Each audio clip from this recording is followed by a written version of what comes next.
Taming the Tax Monster. Part 2. We are in the book in this series, Simple Numbers Straight Talk by Greg Crabtree, on Chapter 5, Taming the Tax Monster Under Your Bed, Tax Management That Works, okay? Now, I gotta be honest, I don't like talking about taxes.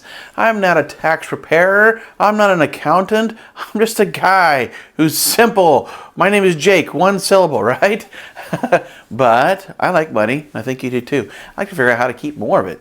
So remember the example I used a while back on leaving dinner in the skillet. My son knows that if he's scooping out dinner before I get home, he better leave some for me. Because if I come home real hungry and there's not enough, I'm going to wrestle his little butt to the ground again, okay? I mentioned earlier, he's a big kid, but I can still take him. Alex, when you're editing this, you want to look out, buddy. So this is the same kind of mentality to think of for taxes. Yes, if you don't carve out enough and leave some for Uncle Sam, they can come to your house and wrestle your butt down to the floor in front of your kids. Wouldn't that be embarrassing? I don't think they do it quite like that. There might be some sort of law against it. But either way, you understand what we're talking about. Okay, so in this book, of course, it did have some really good examples. We talked about in the past of some people have thought or have taken the advice of, well, if you spend all your profits, you don't have anything to pay taxes on. Maybe there's something you need to buy right now that you can do that. You know, that advice may work for some people, but a lot of times it doesn't. What if you spent too much and now you don't have enough for next year? For example, you spent 100% of the money you had at the very end of the year, and so you don't pay taxes. So you saved 40% in taxes, but you also spent that 60% you could use for operation and capital next year. Okay, that's something to kind of consider. Or what if you say, well, I want to finance a big piece of equipment that I need, and then I can take 100% of that deduction this year to pay less in taxes, but then the following year, you don't get the deduction anymore, so now you're paying more. So there's different strategies and advantages of this. Or if you're like a lot of us, you have no clue what you owe from that year, but you had a really good year. And then you file taxes and you owe money, and what if you have a bad year the next year? Now you're paying back money from the first year that you didn't set aside in your bad year, and things get worse. It kind of creates a cycle he's talking about. And I've seen that. I've gone through it. I don't want that for you. Okay, so let's talk about how do I set aside dinner in the skillet before Uncle Sam comes and takes more than I think. Well, a real simple way is we just got to budget for it. I don't like it either, right? But budgeting for is going to keep us out of that. Okay, so setting money aside, as long as you put it into another account so you don't touch it. I did mention that one book earlier on by Mike Michalowicz on Profit First, on setting aside these kind of things. Another great simple read. I think you might enjoy it. You know, I need to do a video on that too, so maybe stick around for that. About setting aside money so you don't spend it. This is a big part. The book actually had a really unique idea I've never heard of. Is one type of accounting is this is a little bit different to project, but if you know how much you're going to spend next year, what if your business is pretty consistent and you know how much you've been paying in taxes in the prior and things aren't really changing the next couple years, okay? I'm not saying that's bad at all, but the unique opportunity is, what if you set aside that 40% of your profits that you're going to pay in taxes?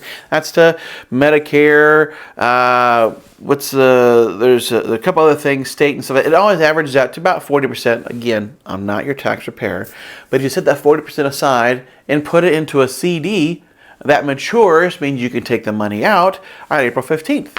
That's kind of cool. So your money is making you money. That was one unique way.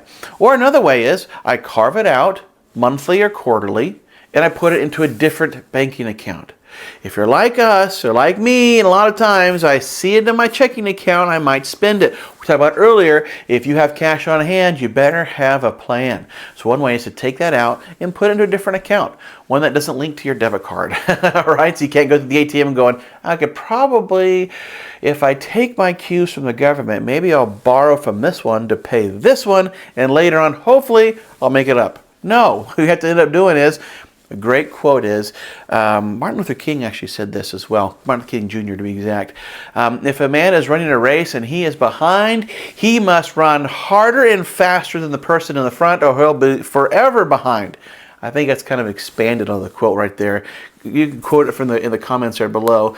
But understand this, if we borrow money out of that tax money we owe, we will have to work harder to make more profit dollars to put that back and still have our own operation capital. So understand that look right there. I put on here my notes, I need to do a video on what it looks like of the formula to set aside money monthly and quarterly, okay? The book does mention he has a simple tax calculator on his website, www.seeing Beyond Numbers, okay? So seeing, like, woo, I can see beyond in the distance, numbers.com, okay? And of course, this book was written in 2011, so I think it redirects you to another site, but I found it, so I know you can too. But I'm going to build for one of those. So what does this look like to budget for taxes? Okay. Well, this is where it gets a little tricky here. And this is just a really rough little guide. Okay. Remember we talked about what is profit? We have all our revenue minus all our expenses. What's left over is profit. Okay. And if I'm paying myself out of profits instead of taking a salary, I'm taking that money out to myself. But Uncle Sam still says, hey, that's mine. I'm going to follow you. Now I'm following the money to you. So we don't want that example. So carving that aside is going to be how we can set it aside for quarterly payments. Pretty simple, right?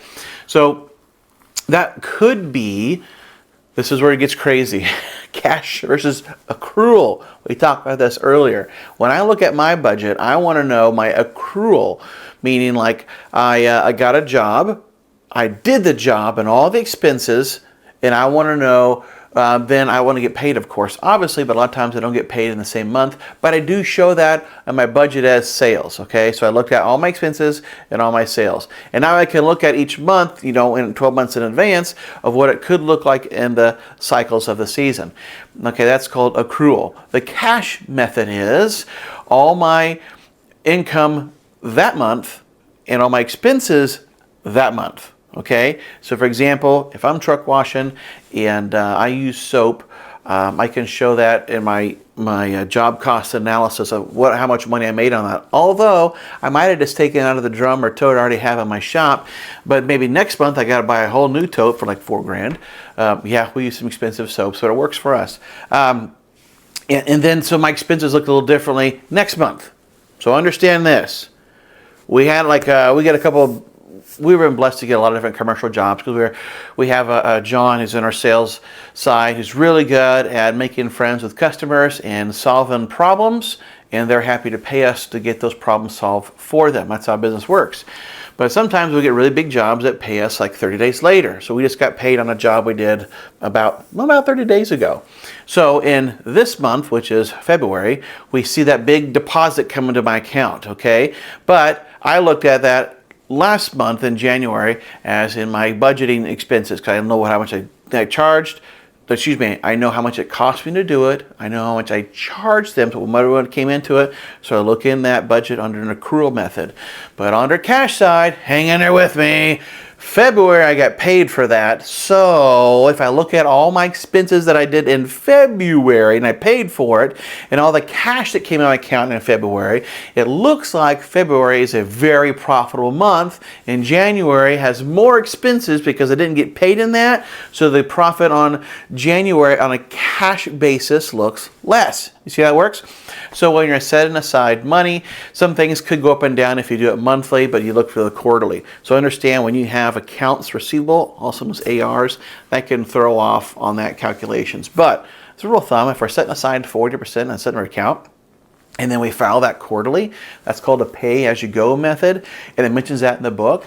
One good thing is you're paying as you go. Super, right? You're not going to rack up a huge amount of debt unless you spend all your money in the last month of that quarter, and you're going, doggone it, I wish I would have held on to that. Again, set it aside so you have that plan. And then if you end up spending or giving more because maybe your last quarter was way down, maybe it was even negative. I don't want to speak that into existence here, though, but what if it did, and you overpay your taxes? Well, you get that back when you file. Similar to how we do with our normal paychecks from different JOBs we've had in the past. So Now, let me get into a personal example, and I am not proud of this. He mentions a nightmare scenario. I got to tell you, I've lived a few, and maybe you have as well. And I'm sorry you had to go through that, but let's learn from this together. Here's the nightmare scenario here. I took some notes, and it wasn't even fun writing this down. So let's learn from my mistakes, shall we? Like I said, I'm not an authority on this. I'm just some guy who's kind of gone through it. Hopefully you can learn from this as well. And we're learning together as we go through the book. So I listened to some advice I didn't quite understand, okay? We talked about it earlier. I thought, yeah, $30,000 a year sounds like a good side to pay myself, and whatever I need extra, I'll just take it out in distributions. Actually, my wife took it out for me. I said, hey, honey, you got 2 jobs. Checks come in, deposit them, and we need money, just pull it out of the business. Not a problem. She loves those kind of jobs, by the way. That's how you keep a wife happy. If she hears that, she's like, I do more than that. Wrong topic. And she does. She's a lovely bride. Actually, I might even show you my bride sometime, but I don't want you to get thinking, oh my gosh, this guy has it all together. She is gorgeous. And she is gorgeous. And no, I don't have it all together, so I don't want to intimidate you. Back on track. I was taking $30,000 a year salary, and I was taking about the same in distributions, okay? And I was excited because that was the most I've ever made before at that time. And we were living, things are doing pretty darn good. And then what happens is, still that year, I didn't really understand how much to save for winter savings. I understand in my business here in the Midwest, we are still have seasonalities of a cycle. Okay, it goes up and down. In the winter, when it gets below negative degree temperatures, our guys can't work outside. We're primarily in water. Water freezes and make big, ice skating rinks and shiny vehicles, and that's not always wanted. So you have to have a winter savings, and I didn't have enough. So I ended up having to take out a QuickBooks loan just to make payroll. Not fun, right? So I had a loan to pay for things I didn't already save for. That sucks. And then we come to file taxes, and I was late, and so I said, hey, Mr. Accountant, because remember, as a business owner, sometimes we can kind of verbally bully, not physically, of course, our accountant saying, this is what I'm doing, this is what we're going to do this later. And so he's like, okay, we'll just file an extension, and then we'll revisit this later. Perfect. Hey, I pushed him around, not physically, but now things are rolling. I have to think about it, right? It's my business. I built it, right? And this is what happened. We ended up filing our taxes, I think in August, maybe September, and he had some questions because he was like, hey, you owe money. He was a little nervous the first time. This was a new accountant at the time that was recommended to me by my bank, which is a good banking relationship when they could recommend things outside of their company that could help you out. And we owed money. I was like, oh, really? Well, that year so previous year, we did good, didn't have savings, paid myself a lot of distributions and low salary. Next year, filed the taxes for the year prior, and in that year, I was kind of gearing up more, so I had more expenses and less profit dollars. And then I get told that I now owe taxes in my down year on the good year that I had, and I had less money to pay for it. So what we had to do is I learned that you can actually make arrangements with the IRS and make payments, which was a lifesaver. Not the best option to always choose, okay? I understand situations are different. I'm not giving you advice on this. I'm just telling you what I had to do, and here's the repercussions of that. So I was making payments on that while I was paying back that loan, while we were trying to grow, and it just felt like we're just kind of skipping along, like a rock on a pond, and I'm just hoping to go, boop, right? And so how we got out of that was, we had to kind of tighten up our belt, learn more about our expenses, learn more what we're doing good, make more profit, cut out what we're doing bad, take away expenses. Maybe I'm going the right way. You understand. And that's how we kind of got out of that. So that was kind of the nightmare scenario, but it could have been a lot worse. I tell you what, it could have been a lot worse. I've heard stories of business owners that have got into that, and what do? They just don't file taxes. Can you do that? Well, what happens is I don't know anybody's exactly this example to give you the hard details of that, but I have read stories of these kind of things where they just don't pay for the next year, don't pay for the next year. It's kind of like going underground, right? I'm off the grid to the IRS. What happens is something can really chip that up. Like I said, if you want to get a loan for a new home or something like that, they want to look at tax records, right? Or sometimes there's an opportunity that your city wants to give you a grant to help you grow because you meet some qualifications and they want to see your tax records. All these things can come up and you get tripped and all of a sudden you're in deep poo-poo. Or a lot of times you have to sell your business or close it. Or sometimes people link their debt and refinance their debt with their home, and all of a sudden they'll link their personal stuff to their business and they can lose it all. I don't know about you, but I don't really want to gamble with my family's financial future. So that's something to kind of think about. My nightmare could have been a lot worse, but it could have been a lot better had I planned. So one of this talks about here is to wrap it up before we go into the next one. We better plan. We got cash at hand, we better make a plan. We better carve that dinner out of the skillet home before Uncle Sam comes home and needs more. Who knows how much he needs. And be looking, when I make another video of how we kind of go through that, I'll actually draw it on a budget or draw it on my wall. Probably not, my wife would get mad, but draw it on somewhere. I'll put a link to that so you can kind of find it. So that was it for the second part of Chapter 5, Taming the Tax Monster Under the Bed. This really comes from planning. It sounds like that's the way to do it. Next time, we're going to be looking at Chapter 6, How to Maximize Your Labor Productivity. Woo! I can tell you right now what that does is that lowers your cost of goods sold and increases your gross margin. And a lot of good things happen when you become more profitable. So stay tuned.